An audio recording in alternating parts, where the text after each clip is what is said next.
climate change affects us so profoundly.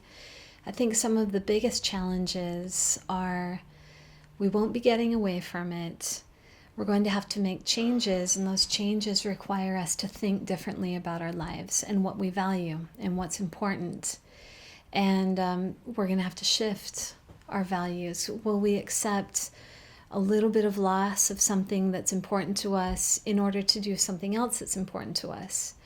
And I think that those values trade-offs and thinking through how do we keep what's most important to us and maybe let go or change the way that we think about other things. I'll give you an example. Food security is a really big issue worldwide. And some countries they already face food shortages on a regular basis.